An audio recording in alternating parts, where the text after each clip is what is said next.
भारत को जीत चुका था, तब अकेले मेवाड़ में ये खड़े हुए अकबर के खिलाफ। अकबर को देखिए, अकबर कभी जीता नहीं, राणा कभी हारे नहीं।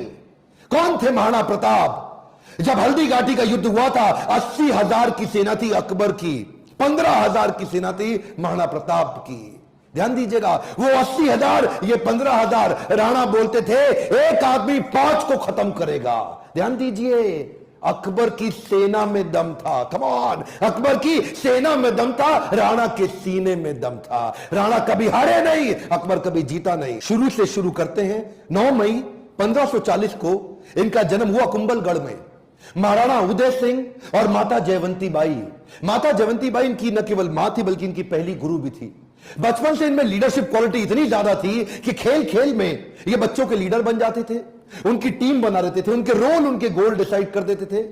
और उसी समय अस्त्र शस्त्र, पूरी आर्मी की, मिलिट्री आर्मी की पूरी ट्रेनिंग ले ली इन्होंने।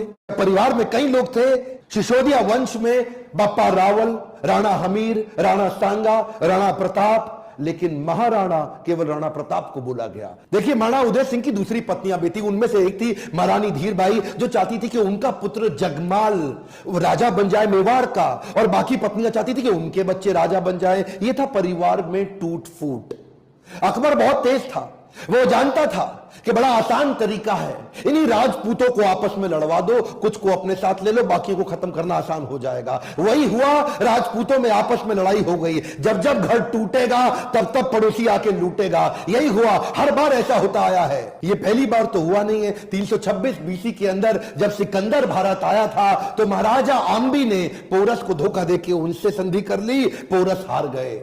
मोहम्मद गौरी कभी पृथ्वीराज चौहान को ना हरा पाते, जयचंद उनके साथ मिल गया, इसीलिए पृथ्वीराज चौहान हार गए। ब्रिटिशर भी हमारे देश में क्या कर लेते, वो तो ग्वालियर के सिंधिया, इंदौर के होलकर, हैदराबाद के निजाम और पटियाला के राजा 1857 में इन्होंने धोखा दे दिया, इसलिए हमारा देश मार खा गया था। और इसी तरह मुगल भी महाराणा प्रताप को कभी हरा नहीं पाते।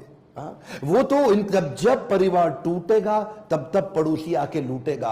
आमेर के महाराज को इन्होंने अपने साथ ले लिया, टोडरमल को अपने साथ ले लिया, जयसिंह को अपने साथ लिया। इन्होंने परिवार के ही लोगों को तुड़वा के अपने साथ जोड़ लिया। अकबर स्मार्ट था। यहां पे महाराणा प्रताप अकेले पड़ गए, लेकिन भीलों की सेना बनाई। वो जो जंगली भील होते हैं, उनकी मदद ली, उनको ट्रेन किया।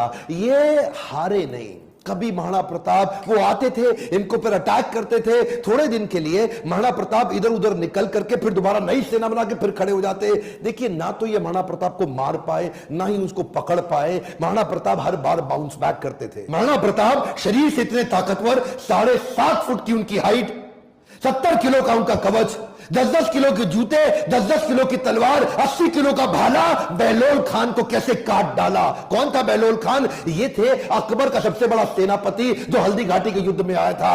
एक तलवार की काट से इन्होंने बहलोल खान समेत उनके घोड़े को 2 हिस्से में चीर डाला। ये बार बार लड़ाइयों का कारण समझिए। पॉलिटिकली और जियोग्राफिकली मेवाड़ अकबर के लिए दिल्ली से बहुत महत्वपूर्ण था। गंगा मार्ग के व्यापार मार्ग को यह पश्चिमी तट के साथ जोड़ था। ज्योग्राफिकली अगर वेस्टर्न हेमिस्फीयर से कुछ भी इंपोर्ट करना है, कुछ भी एक्सपोर्ट करना है, टेरिटरी से कोई सपोर्ट लेना है बाहर से भारत के, तो अकबर को मेवाड़ पार करना पड़ता था। मेवाड़ ऐसी किरकिरी बन गया, और ये मेवाड़ को जीत नहीं पा रहे, क्योंकि वहां पूरा भारत तो मान जाता था, और वहां महाराणा प्रताप अकड़ के खड़े थे। क्या है, एक्चुअली अकबर बहुत बड़ा था, और महाराणा प्रताप सेना के मामले में बहुत छोटे थे। लेकिन महाराणा प्रताप का वैराग्य जबरदस्त था। ये बाकी राजाओं की तरह भोग विलास, इंद्रिय तृप्ति इसमें नहीं थे।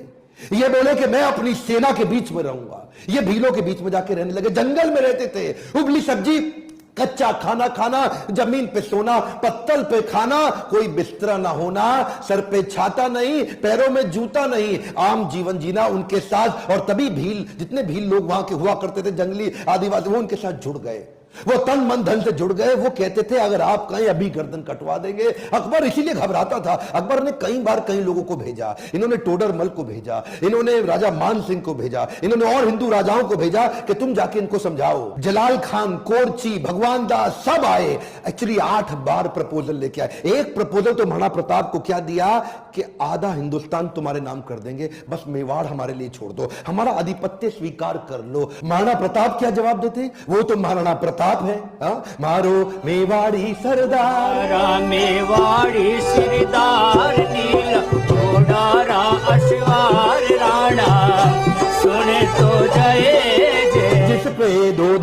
तलवार राणा, सुनता जाजो जी मारो, मेवाड़ी सरदार, नीले घोड़े रासरार। कितनी सुंदर लोकगीत है, हाँ? इतने सुंदर, आज भी इनको भगवान मानते, मारो मेवाड़ी सरदार। और ये तो क्या, अब्राहम लिंकन की मां ने उनको एक बार कहा कि बेटा तुम हिंदुस्तान जा रहे हो? बोला हाँ मैं हिंदुस्तान जा रहा हूं, एक काम करना मेरे लिए वहां से कुछ लाते आना। क्या चाहती हो मां? बेटा मैं चाहती हूं कि हल्दी घाटी से थोड़ी मिट्टी लेकर के आना। मैं महाराणा प्रताप आज भी उनको पूजनीय इसलिए मानती हूं क्योंकि वो राणा ने आधे देश के बदले, एक कमॉन, क्या आधे देश के बदले अपना छोटा सा राज्य मेवाड़ बदले में अकबर को देने को तैयार नहीं हुआ। अकबर बोलते थे आधा देश तुझे दे दूंगा अगर तू केवल मेवाड़ मेरे लिए छोड़ दे। मेवाड़ स्ट्रैटेजिकली इतना इंपॉर्टेंट, लेकिन महाराणा प्रताप तो महाराणा प्रताप, मारो मेवाड़ी सरदार। हल्दी घाटी का युद्ध 1576 का, इतनी छोटी सेना होने के बावजूद महाराणा प्रताप स्ट्रैटेजिकली युद्ध को कैसे लड़े? देखिए अरावली की जो रेंज थी, पहाड़ियों की और घाटियों की, उसकी बहुत जानकारी थी इनको। कीका ये वहीं